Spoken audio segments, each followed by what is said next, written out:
Assalamu alaikum everybody. Welcome back to my channel Rapid Revision. This is the last video of the playlist of May-June 2024 paper 2 variant 2, and this is basically question number 2.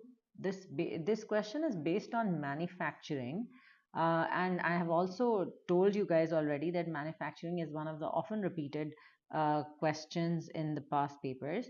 The question here says Toya owns a factory which makes dolls houses. Her financial year ends on 31st January. It starts on 1st February. At 31st January 2024, her ledger accounts included the following balances. They have given you inventory at 1st February 2023. They've given you inventory of raw materials, inventory of finished goods, and inventory of work in progress. And you guys already know that you have all these three inventory in the manufacturing questions. Then they have given you revenue, they have given you purchases of raw materials, they have given you wages for factory operatives, factory supervisors, and factory sales, sales staff. So sales staff is a selling expense, so this should not go in the manufacturing account. In the manufacturing account, all the factory related costs and expenses are included in the manufacturing account. Then we have factory electricity, rates and insurance, factory general expenses. We have factory machinery at cost, factory machinery provision for depreciation. Then they've given you additional information in which they have told you the three closing inventories, that is raw materials, work in progress and finished goods. And then in point number 2, they are saying rates and insurance are to be apportioned to the 2/3 to the factory and 1/3 to the office. If you look at the rates and insurance value here, the rates and insurance value here is 16,200, and of this 2/3 goes to the factory, right? So 2/3 of 16,000 200 will be 10,800. This will go in your factory. This is for the factory, and for the office is obviously the remaining. The remaining is the 1/3, which you guys don't need to calculate as such, because the requirements of the question don't require you to calculate the office related, but 1/3 is the office related, which should go in the income statement and the expenses section of the income statement of a question like this. But they are not requiring you to make the income statement. The full length income statement is not part of the requirement. Then in point number 3, they are saying at 31st January 2024, factory general expenses of 235 were unpaid. So here we have factory general expenses, and we'll add 235 on this, because owing expenses is like we have incurred the expense but we haven't paid for it, right? So we have taken the service but we haven't paid for this 235 particularly, which we were supposed to pay. So we add that to 6155, and that is what we're going to write in our manufacturing account as an indirect factory overhead. In the next part, in point number 4, they're saying factory machinery is depreciated at 25% per annum using reducing balance method. So this is pretty simple. I've already told the formula to the students. The formula for reducing balance method is cost minus accumulated depreciation multiplied by percentage. So percentage here in this question is 25%, and the cost here is 120,000, and the accumulated depreciation is 52,500. And when we subtract both of this and when we multiply this by 25%, we will get 16,875. So 16,875 is my depreciation for factory machinery. Now I'll just move on to making the manufacturing account, which is pretty simple. You guys must know the format of the manufacturing account. And one more thing I need to add here is that if you want your free e-copy of the formats ebook, which I have written for all my students appearing for their O-level and IGCSE accounting, you guys can sign up on the link in the description, and it's absolutely for free. I will send it to you over WhatsApp. Okay, so the first part of the manufacturing account is cost of raw materials used. So we have materials, we have direct materials, we have direct labor and direct expenses, and when we add all these three, we get the prime cost. But in this case, first we'll start with cost of raw materials used. Opening inventory of raw material here is 12,400. I will write it here, opening inventory of raw material, plus purchases of raw materials. Purchases of raw materials is 143,000. So I'll write 143,000 here. when I add both of these, so when I add both of these, what I get here is 155,400. Now I need to subtract the closing inventory of raw material, which is 11,205 in this case. When I subtract 11,205, I will get my cost of raw materials used, which will be 144,195. This is my cost of raw materials used. So that means this much amount of raw materials I have used in the production of doll houses in this case. Okay, in the next part of the manufacturing account is direct labor, which is wages of factory operatives. Wages of factory operatives is wages of those workers who are making doll houses in this case. So in that case, it's a direct expense because obviously workers are given per unit. Whenever they produce 1 unit of doll house, they get a wage. According to the number of units they have produced. So 51,000 is wages of factory operatives, which I will write here. And when I add both of these, so 51,000 plus 144,195 is going to give me 144,195 plus 51,000 is going to give me 195,195. This is my prime cost. I call this prime cost because prime cost is basically the addition of all the direct costs of manufacturing, of production basically. And over here, if you look at the question, there is no direct expense here. Direct expense in case of manufacturing is royalties, but you don't have royalties in this case, which we don't need to take then if we don't have it in the question. Then I need to add my factory overheads, add indirect factory overheads. So for factory overheads, I have factory supervisor's wages is 19,000. So whereas factory supervisor's wages is 19,000 here.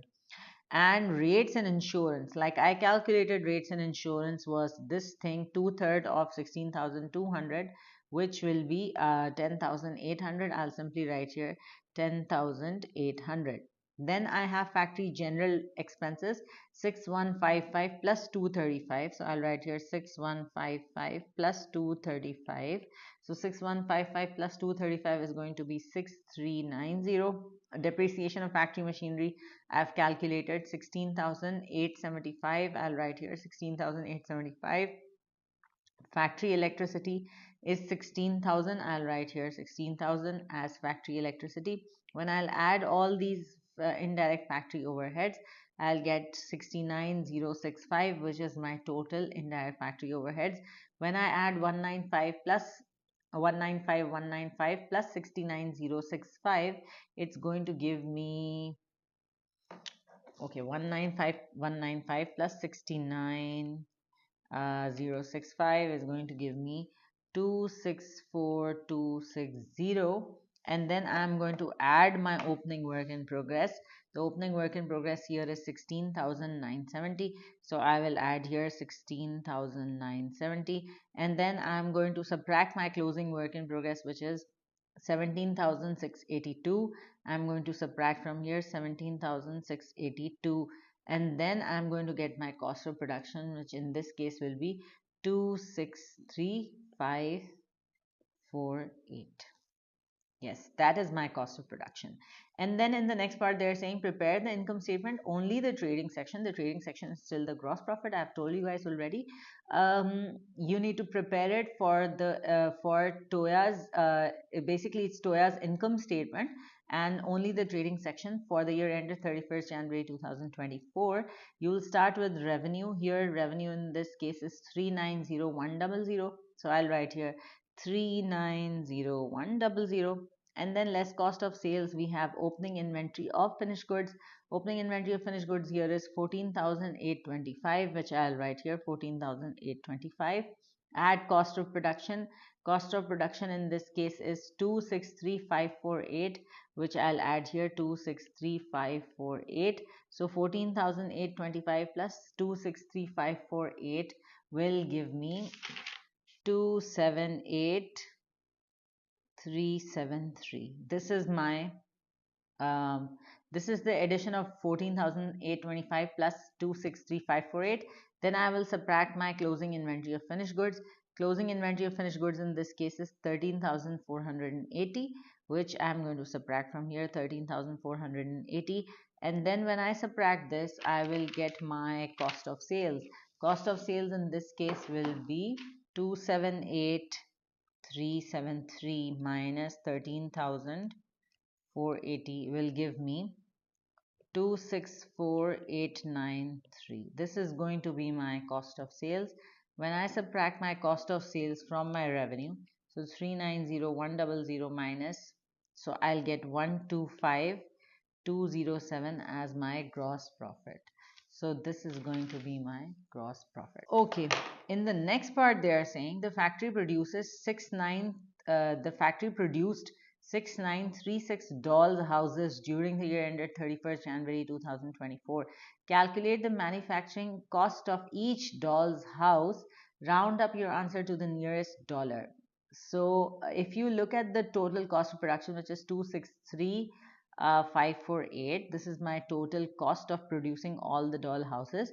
So I'll write here 263,548, and I'm going to divide this by 6936. So I'll write in my calculator 263,548 divided by 6936, which will give me 37.99, which is equal to $38, which is my cost of producing one doll house. So yes, that is it for this part. In the next part, they're saying, okay, this is going to be very interesting. It's a theory part. It says Eder, a competitor of Toya's, has decided to cease trading. He has offered to sell his inventory of finished goods to Toya at a discounted price in return for immediate payment in cash. The total price for these items is $9,600. Toya has 1,415 cash at bank. So she has the money in the bank that she has is very less as compared to the amount that is required to pay for this inventory. Uh, in the theory part of this, they are saying advise Toya whether or not she should buy Eder's inventory. Justify your answer by providing 2 points for and 2 points against buying this inventory. So what you need to write here is that if Toya buys this inventory, right? So it's a good thing because she can sell this inventory and make more profit out of it. And when she sells this inventory, she can obviously, reach more customers, generate more revenue, generate more profit. This will also increase her profit margin. Also, the inventory of finished goods will be sold earlier as compared to, because in this case Toya is a manufacturer, right? So she's manufacturing, she's doing everything from scratch, so that takes a lot of time. But now when she gets finished goods inventory from somewhere, it's like she doesn't have to put the effort of manufacturing or producing it from scratch. She's got the finished goods inventory, and now when she sells it, it will be turned quickly into cash, so that will improve the business's liquidity. So this is exactly what I have written as well. If Toya purchases this inventory, she can sell this and make a profit. This extra inventory will generate more revenue. Also, more revenue means more profit, and she will be able to reach more customers. The inventory is of finished goods, which means this can be sold and turned into cash quickly, improving the liquidity of Toya's business. However, Toya has just $1,415 in her bank, which means she might have to take an overdraft, for which she will have to pay interest, of course, because if she takes overdraft, she'll have to pay interest. Also, this inventory will have to be stored because obviously the extra inventory that she purchases, she'll have to store it somewhere before she sells it, which means this extra storage cost will also be incurred. And then you guys give your own recommendation. So I can say that okay, she should buy this inventory because this will help her reach more customers and get her more revenue from selling this inventory. However, you guys can have a different opinion. That's completely fine. You can give your own recommendation on this particular question, and that can be your own. So we have two marks for points for and 2 marks for points against, and 1 mark for recommendation. The thing in this question is that you guys cannot write it in points. You have to write it in paragraphs. Write your first paragraph in which you can write 2 points for. In the second paragraph, you can write 2 points against, and then in the recommendation, obviously, you can give a last line for recommendation. So that's it for this question. Thank you so much for watching.